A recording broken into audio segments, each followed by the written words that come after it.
He ain't ESPN, but he got the lens from five-star freaks to them backwoods gems. True, savage season.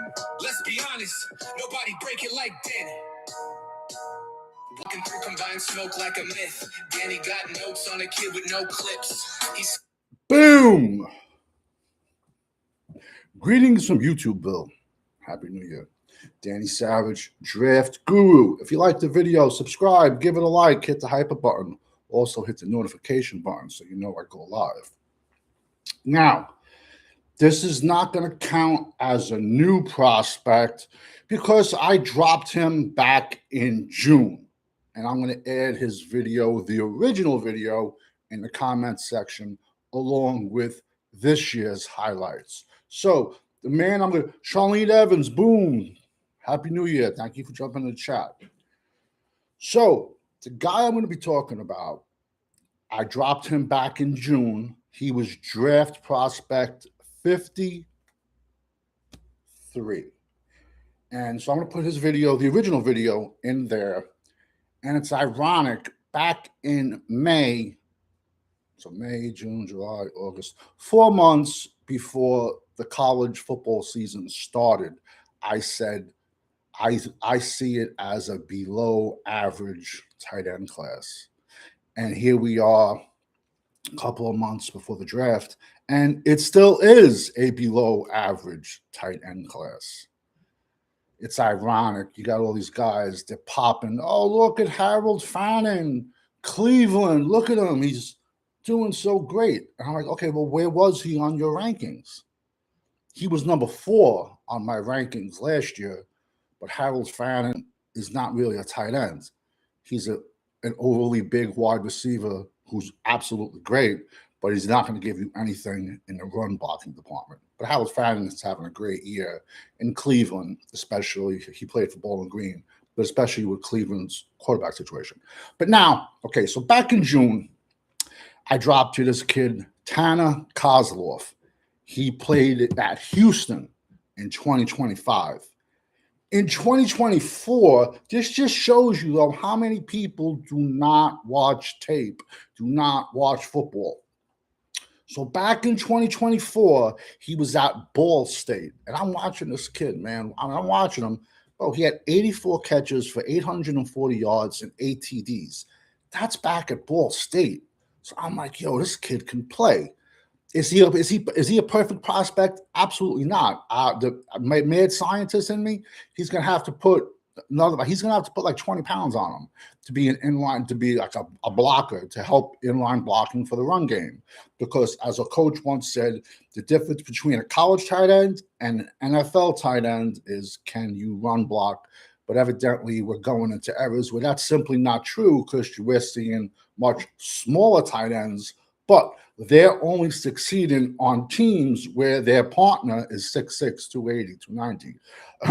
Isaiah Likely in Baltimore, Mark Andrews, his partner, 6'6", 280. If anyone thinks Likely would have had all that by himself, I doubt it. Did you see Bain Jr. from Miami? He's a beast, yeah. He had a good game. Yeah, he had a good game. I can't take it away, bro. I doubt he'll be there by the time the Cowboys pick. Don't be shocked, man. Don't be shocked. Listen, Charlene, you know this more than me. You know more football than half of these guys with YouTube channels. Half of the NFL, they can't draft. They can't. And it's proven when you see picks and you just laugh at them. So you'd be shocked on who rises, who falls. Me personally, I don't even have a left tackle with a round 1 grade. I don't. I don't. Other guys do, but what do you want me to tell you? I got a load of right tackles with round 1 grades. I don't have a left tackle. But long story short. So I dropped this kid back in June. Transferred to Houston. So watching him all year. So he was tight end 5 that I dropped back in June. 74 catches, 727 yards, and 7 TDs at Houston. I will put his highlight tapes from 2025 in here too. So you'll be able to see his Houston video and his Ball State video. This kid's a top 5 tight end, bro. Yet no one's talking about him. Everyone's talking about Michael Trigg, Kenyon Sadiq, bro. Everyone's talking about these little small tight ends this year. There's very, very few big tight ends in this draft, man. Everyone thinks Max Clare's going out, bro. At Ohio State, I think he had a couple, like 2 touchdowns and like 200 yards receiving. He has to go back.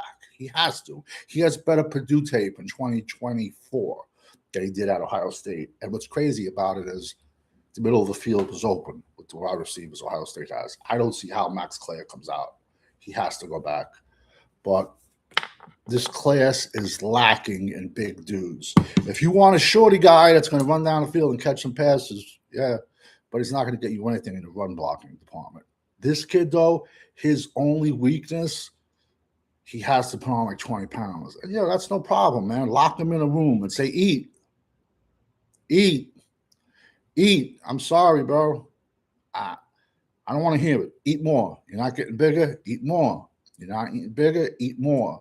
If someone's dangling an NFL contract over your head, I'm sorry, man. You got to do whatever. That's why everyone felt bad for Damon Watson, the 500-pound defensive tackle who was with the Tampa Bay. Bro, he gained like 50 pounds from the end of the college season to the combine. Like, bro, if someone's dangling an NFL contract in front of you and you can't shut your fucking mouth, or better yet, just hit yourself in today's world, Ozempic, Wegovy, all these things out there, you got a problem. But don't worry, because strip clubs always need bouncers. And everyone asked me last year, where do you have him ranked? Where do you have him ranked? He didn't even make my sleeper list, bro. The kid was horrendous. But that's neither here nor there. I'm going to be putting out 2 other official prospects that I haven't after this. Because we all know when you're rocking with the GWO for life. Happy New Year. Charlene, boom. Thank you for jumping in the chat. Seeing Jimmy cry the other night.